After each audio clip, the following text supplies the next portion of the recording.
nongeye kugusuza kandi nkwifuriza gukomeza gusoza weekend yawe neza. Amakuru yacu reka tuhere kuri Arjen Robben akaba atsinze igitego mu kanya gato cyane ikipe ya Groningen yakinaga mu kino wa gicuti n'ikipe ya Arminia Bielefeld. Umugabo rero ku myaka 36 karagarutse avuye muri retirement, hanyuma akaba atsinze igitego muri club ye mu byukuri yaherukaga gukinira mu 2002 ku itariki 28 z'ukwezi kwa kane. Akaba ku munota 16 gusa yaratetsemo igitego, ubundi yakomeje ko yarakinye kuri match heruka ya PEC Zwolle yakinaga n'ikipe ya Groningen, ariko akaba yaranze gukinira ikipe ya Groningen kubera ko yumvaga atameze neza cyane, fitness ye yari taraza.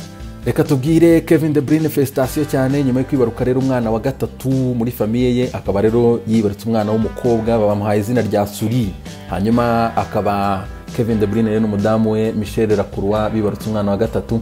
Anako kandi Kevin De Bruyne yasagaruka mu ikipe y'igihugu y'Ababiligi, dore ko ku munsi w'ejo atabashije no gukina match ya Denmark yaberaga i Copenhagen, Ababiligi baje gutsinda ibitego biri kubusa. Ni nako kandi Yannick Ferreira Carrasco akaba yagarutse mu ikipe ya Atletico Madrid kuvuga nayo kubijyanye n'akazoza ke, akaba yavuye mu ikipe y'igihugu y'Ababiligi bamuhaye uburenganzira. Roberto Martinez rero akaba yahise ahamagara Michi Batshuayi y'ikipe ya Chelsea. AS mu gihugu cya Espagne ikabitubwira yuko Real Madrid ishaka miliyoni 100 muri isama, ikaba igiye kugurisha abakinnyi bane. Birayisaba rero ko ayo miliyoni 100 izikura muri Gareth Bale, Bojan Mayoral, Mariano Diaz ndetse na Sergio Aguero. Ni nako kandi ikipe ya Wolverhampton mu gihugu cy'Ubwongereza imaze gusinyisha imyaka 2 umudefenseur mukuru cyane imyaka 31 wo mu Brazil wakinaga ikipe Olympique Lyonnais, akaba yitwa Fernando Marçal, akamuhaye amasezerano kujya 2023 bamuguza miliyoni 2 z'amayero gusa. Ni nako kandi ikipe ya Atalanta Bergamo mu gihugu cy'Ubutaliyani iri gushaka umuhinga munyagabo yitwa Denis Bouanga, akaba rero ibiganiro bikomeje ariko nta offer iratangwa, bikavuga ko offer izatangwa muri iki cyumweru. Na afere gukurikirana cyane. Paris Saint-Germain ikaba igomba kubona miliyoni 60 muri iyi sama, ikaba rero kugira ngo yekiribure ibitabo byayo igomba kuba igurisha Juan Draxler ndetse na Idrissa Gana Gueye. Irashaka rero abaza kugura abo bakinnyi bombi ukaba watanga miliyoni 60. Ikipe ya Newcastle ikaba yatanze offer mu ikipe ya Bournemouth ndetse bamaze no kuyemera miliyoni 20 z'amayero, rero ikaba arizo yatanze, ikaba igiye kwibonera rutahizamu Callum Wilson. Ikipe ya Arsenal ikazakina n'ikipe ya Leicester City ku kibuga cya Leicester City muri Carabao Cup ku itariki ya 21 z'ukwezi kwa 9 guhera icyo gihe nibwo fixtures zapangwa muri icyo cyumweru. Anako kandi William Boga da Silva kare hari umuntu wambaje ngazambara nimero kangahe mu ikipe ya Arsenal, zampana nimero 12 nyuma yo kwageze mu ikipe ya Arsenal agasanga nimero 10 yambaraga mu ikipe ya Chelsea ifitwe na Mesut Ozil. Ari nako kandi yasanze nimero 22 yigeze kwambara mu ikipe ya Chelsea ifitwe na Pablo Mari, hanyuma akaba yafashe nimero 12 mu ikipe ya Arsenal. Nimero 12 akaba ari umukinnyi wa 52 uyambaye mu ikipe ya Arsenal, nyuma y'abakinnyi benshi cyane rero abo tuzi harimo Martin Keown, Tony Adams, Steven Broad, Laurent Mimaya, Lauren yigeze no kuza mu Rwanda ejo muri mabyibuka, harimo Carlos Vera, Thierry Henry, Olivier Giroud ndetse na Stefan Chestena.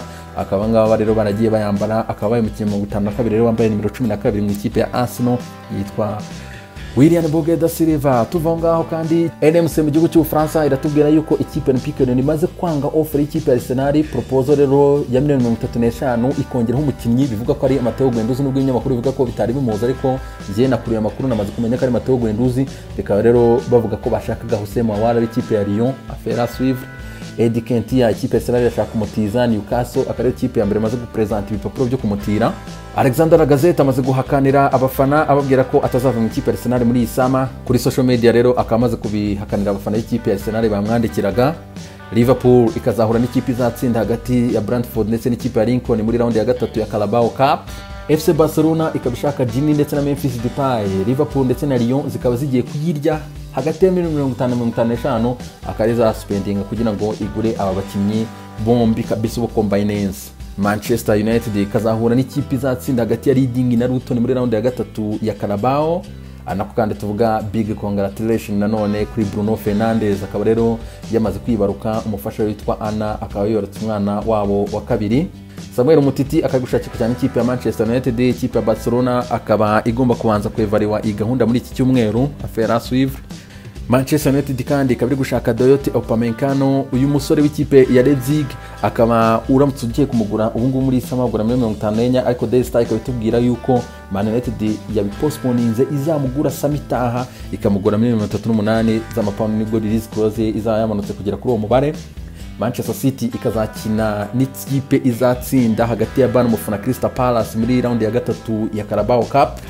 Fari Ramadhani akaba ari umwagenti wa Kalidou Koulibaly, akaba yamaze kugera mu mujyi wa Manchester, akaba yaje kuvugana n'ikipe ya Manchester City ayibwira ko igomba kongera nyuma y'uko City itanze offer ya $70 harimo n'amabonus kuri Kalidou Koulibaly. Napoli Orentiis akaba yabwiye ati turashaka $90.